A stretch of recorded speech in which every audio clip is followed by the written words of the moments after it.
¿Qué harías si tu oficio fuera hacer preguntas que incomodan a todos? Si cada día caminaras por las calles de una ciudad ruidosa, no con espada ni escudo, sino con palabras capaces de desafiar reyes, dioses y costumbres.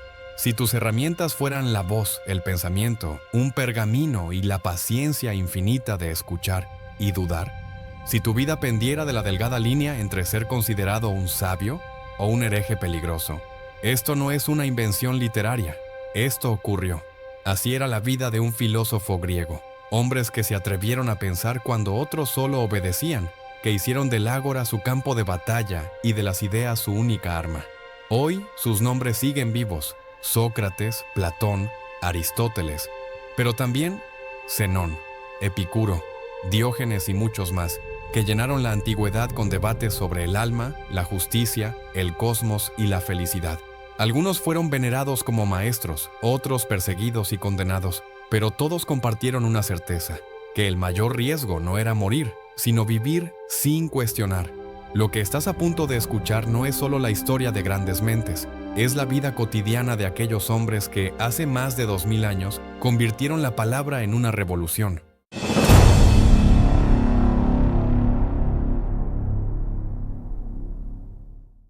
La Grecia clásica no era un país unificado, sino un mosaico de polis.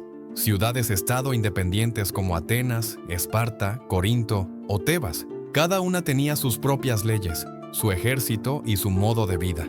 Pero en medio de esa diversidad había algo en común: el amor por el debate, la retórica y el conocimiento. En Atenas, especialmente entre los siglos V y IV a.C., floreció lo que hoy llamamos la Edad de Oro de la filosofía. Era una ciudad vibrante, con más de 200.000 habitantes, templos de mármol, teatros llenos y un ágora, la gran plaza pública, donde comerciantes, artesanos, políticos y filósofos se cruzaban cada día. El ágora no era solo un mercado de aceite, vino y cerámica, era también un mercado de ideas. Allí los sofistas cobraban por enseñar el arte de hablar y persuadir. Los discípulos de Sócrates discutían sobre el alma y la virtud, y curiosos de toda clase escuchaban, opinaban o simplemente reían ante los debates encendidos. El papel del filósofo no era claro ni oficial, no existía un cargo reconocido. Eran al mismo tiempo maestros, críticos, mendigos, excéntricos y en muchos casos peligrosos para el orden social. Sus reflexiones podían desafiar la religión, cuestionar la autoridad política o proponer formas de vida que rompían con la tradición. El contexto político era igual de complejo. Atenas había sido la gran vencedora en las guerras médicas contra Persia, pero luego se desgarró en la guerra del Peloponeso contra Esparta. Esas derrotas y victorias marcaron la vida de los filósofos. Algunos defendían la democracia, otros veían en la disciplina espartana un modelo superior, y muchos simplemente observaban el caos preguntándose qué significaba realmente vivir bien. En ese mundo de templos dedicados a Zeus, Atenea y Apolo, donde los sacrificios de animales se mezclaban con los discursos de la asamblea, surgió una generación que eligió otra forma de culto: adorar al pensamiento.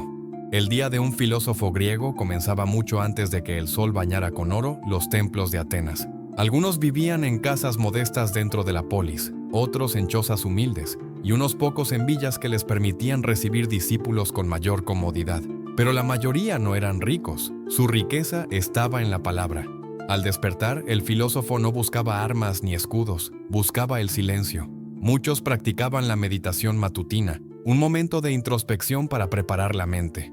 Otros, como los cínicos, vivían casi como mendigos, durmiendo al raso, envueltos en un manto gastado, demostrando que la filosofía no necesitaba lujos. El desayuno era frugal: un poco de pan de cebada, higos secos, tal vez un trozo de queso o aceitunas. La dieta sencilla era para ellos un símbolo de disciplina. Epicuro, por ejemplo, defendía que el placer verdadero no estaba en banquetes fastuosos, sino en la satisfacción de las necesidades básicas. Una vez preparado, el filósofo caminaba hacia el corazón de la ciudad, el ágora. Allí lo esperaba la verdadera batalla. El ágora era un hervidero de voces: vendedores que ofrecían vino, esclavos cargando ánforas, políticos gritando sus discursos, ciudadanos discutiendo sobre leyes, y entre todo eso, el filósofo buscando un rincón para enseñar. Algunos, como los sofistas, cobraban tarifas altas a jóvenes aristócratas que querían aprender retórica para triunfar en la asamblea. Otros, como Sócrates, se negaban a cobrar y simplemente conversaban con cualquiera que quisiera escuchar. Caminaba entre la gente, preguntando con calma, pero con una insistencia que podía ser insoportable. ¿Qué es la justicia? ¿Qué es la virtud? ¿Qué significa vivir bien? La enseñanza no era en aulas cerradas, sino en plazas abiertas, en pórticos con columnas, en gimnasios donde los jóvenes entrenaban, o en jardines donde la sombra de los olivos ofrecía respiro al calor.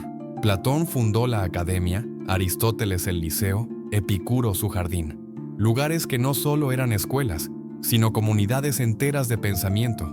Un día típico también estaba lleno de preguntas incómodas. El filósofo no buscaba dar respuestas fáciles, sino sembrar dudas. Su tarea no era dictar verdades, sino hacer que los demás descubrieran cuánto ignoraban. Por eso muchos lo veían con admiración, y otros con fastidio. No era raro que un político molesto, un comerciante burlón, o incluso un joven impaciente se cansara de sus preguntas y lo insultara en público. Y el filósofo, lejos de molestarse, usaba el insulto como ejemplo para seguir debatiendo. La palabra era su espada, y cada enfrentamiento verbal era una oportunidad para demostrar su dominio del pensamiento. Ser filósofo en la Grecia clásica no era un oficio seguro. No existía un salario oficial ni un cargo reconocido. Un filósofo podía ser visto como un sabio necesario, o como un peligroso agitador que cuestionaba lo incuestionable. La religión ocupaba un lugar central en la vida griega. Los templos se alzaban en cada polis, las fiestas religiosas marcaban el calendario, y los sacrificios mantenían la relación con los dioses. Pero los filósofos, en su búsqueda de la verdad, comenzaron a plantear preguntas que podían sonar como herejías. Sócrates, por ejemplo, fue acusado de corromper a la juventud y no reconocer a los dioses de la ciudad. ¿Su verdadero crimen? Enseñar a pensar críticamente, a no aceptar las verdades heredadas sin cuestionarlas. Su condena a beber la cicuta en el 399 a.C. Se marcó para siempre la relación entre filosofía y poder. Ser filósofo podía costar la vida. Otros, como Anaxágoras, fueron desterrados por afirmar que el sol no era un dios, sino una piedra ardiente. Protágoras, sofista célebre por la frase «el hombre es la medida de todas las cosas», fue exiliado y sus libros quemados. Los dioses eran intocables, y quien los reducía a fenómenos naturales o los cuestionaba se convertía en enemigo público. Pero no todos los filósofos eran perseguidos. Muchos recibieron protección de políticos y reyes. Platón, con su academia, influyó en generaciones de dirigentes. Aristóteles, con su liceo, fue maestro de Alejandro Magno, el joven que conquistaría medio mundo. Su filosofía, por lo tanto, no solo se debatía en plazas, también guiaba la política y la guerra. La tensión entre el filósofo y la sociedad era constante. Por un lado, eran admirados como los hombres más sabios de su tiempo. Por otro, podían ser vistos como molestos, arrogantes o incluso peligrosos.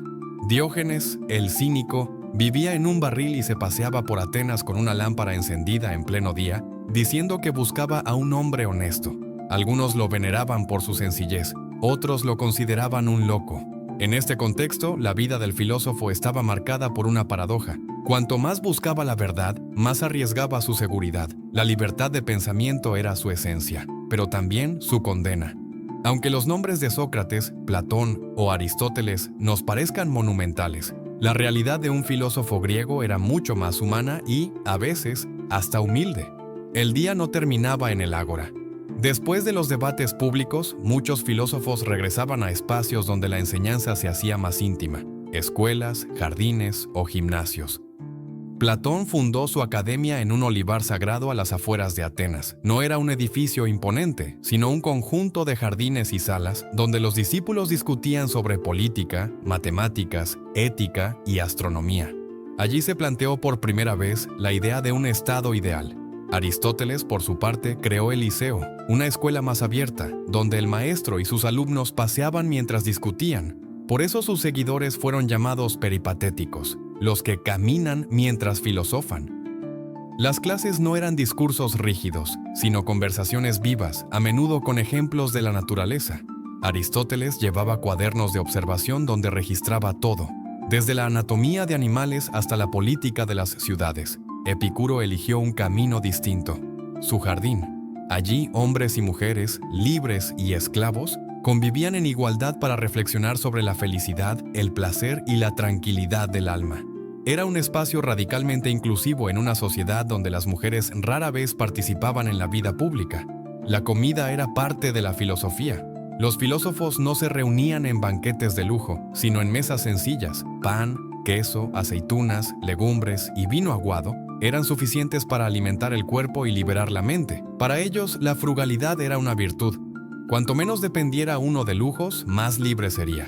La escritura también jugaba un papel esencial. Los rollos de papiro y más tarde los códices de pergamino eran caros, por lo que muchos alumnos tomaban notas en tablillas enceradas reutilizables. Los textos filosóficos circulaban como tesoros: diálogos de Platón, tratados de Aristóteles, discursos de los sofistas. No todos escribían. Sócrates, por ejemplo, nunca dejó nada por escrito. Sus ideas sobrevivieron gracias a sus discípulos. Esto muestra lo frágil que era el conocimiento.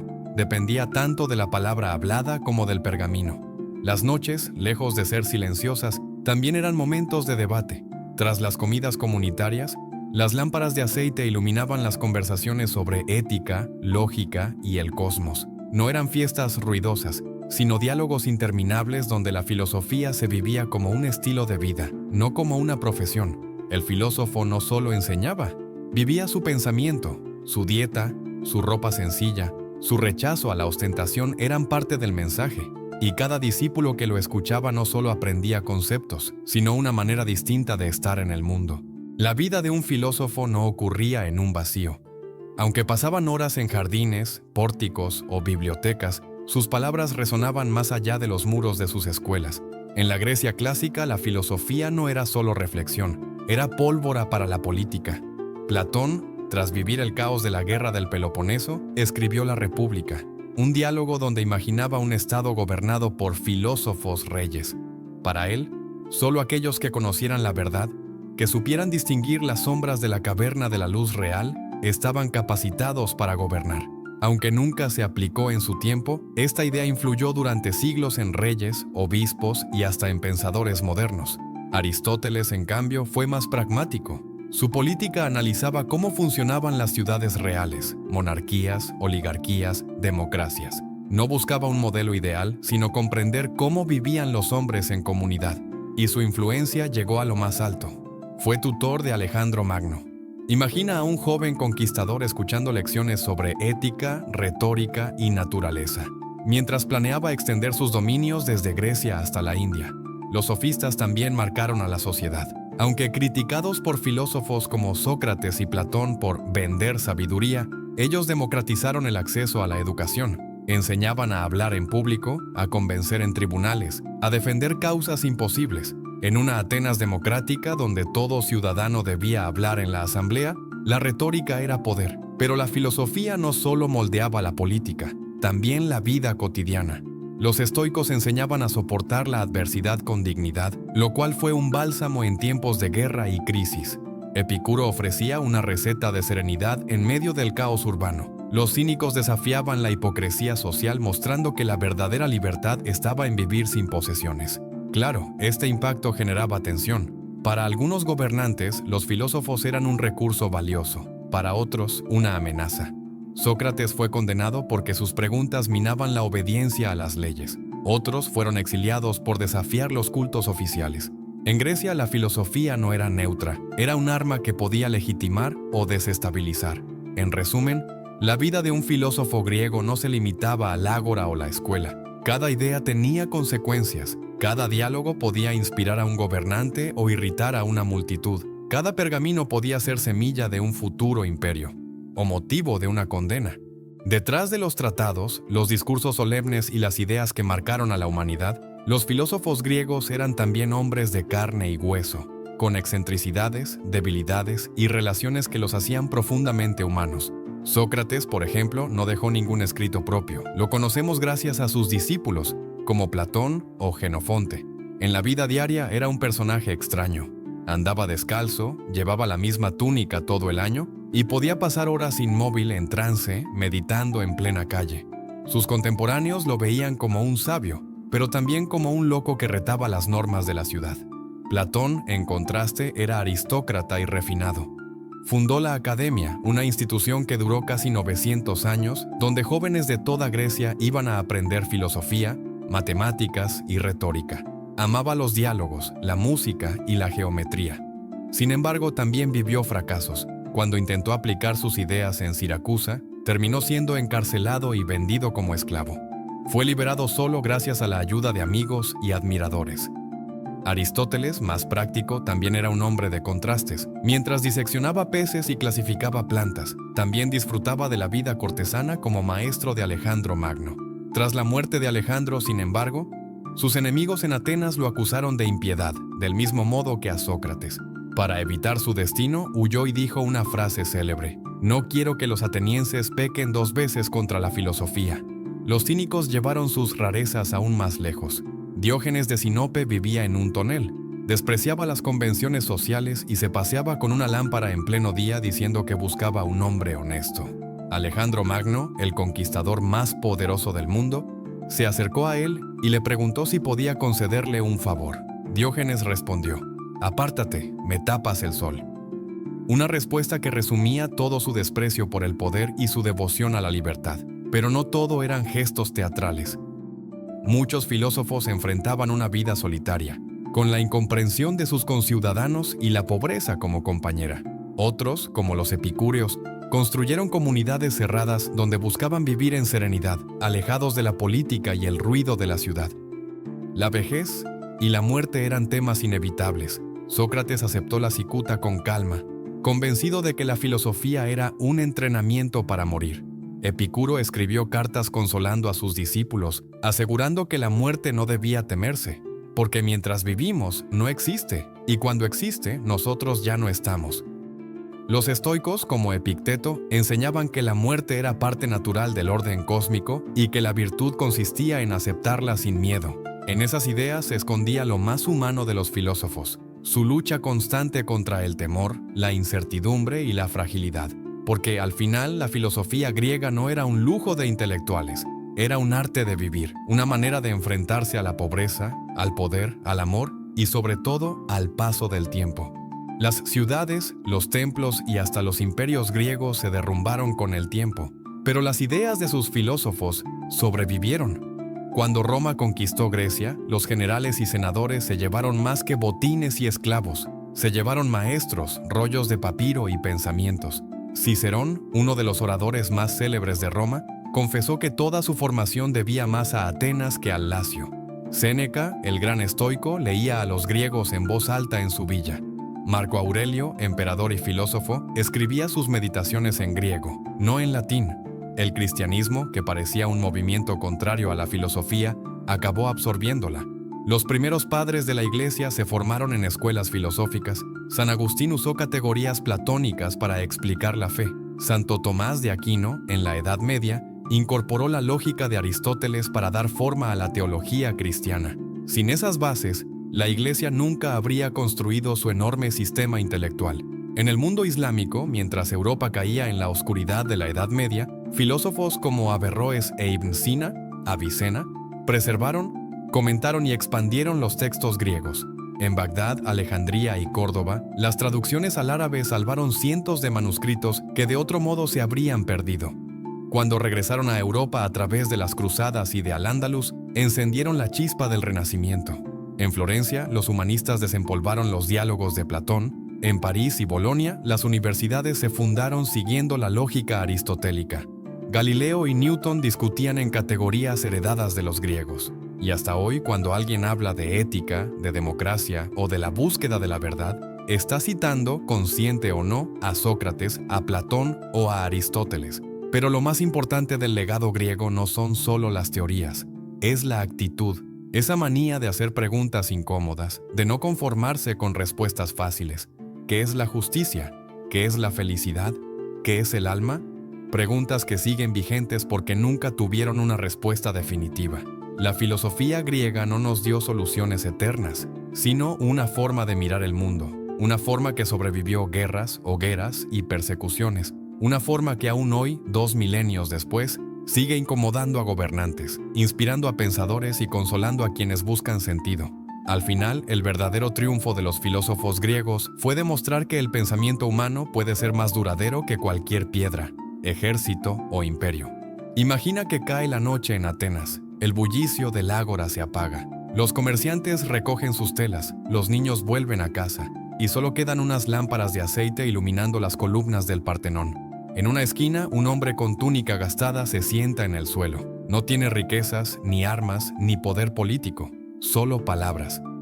Y sin embargo, esas palabras lo han convertido en alguien más influyente que los reyes y generales de su tiempo. Ese hombre es un filósofo, porque en la antigua Grecia la filosofía no era un lujo intelectual, era un modo de vida. El filósofo no se encerraba en una torre de marfil, ni escribía solo para eruditos. Caminaba, discutía, provocaba, enseñaba en plazas y jardines, buscaba la verdad en la calle, en el alma humana, en los pequeños gestos cotidianos. Ser filósofo era arriesgado. Sócrates lo pagó con su vida. Otros fueron exiliados, ridiculizados o ignorados, pero todos compartían la misma convicción, que vivir sin examinar la vida no valía la pena. Y quizá ahí está la enseñanza que hoy todavía nos llega desde hace más de 2000 años, que pensar es un acto de resistencia, que preguntar es un arma, que dudar puede ser el primer paso hacia la libertad. El legado griego no son solo templos, ruinas y estatuas. Es la invitación a hacernos preguntas incómodas en nuestra propia vida. ¿Soy feliz con lo que tengo? ¿Entiendo la justicia que me gobierna? ¿Busco la verdad? ¿O solo comodidad? Ese eco filosófico sigue vivo, no en las piedras del Partenón, sino en cada persona que se atreve a detenerse un momento y pensar. Y ahora te pregunto a ti, si fueras un ciudadano en el Ágora de Atenas, ¿habrías escuchado a Sócrates o lo habrías ignorado como un loco? ¿Habrías arriesgado tu vida por una idea? ¿O habrías preferido el silencio cómodo de la multitud? Déjamelo en los comentarios. Y si quieres seguir viajando conmigo a esos mundos donde la historia late en cada esquina y los hombres luchaban no solo con espadas, sino también con pensamientos, suscríbete a Back en el Tiempo. Aquí, cada semana, no solo contamos lo que pasó, lo vivimos, lo cuestionamos, lo traemos de vuelta, porque como los filósofos griegos sabían mejor que nadie, la vida sin preguntas no merece ser vivida.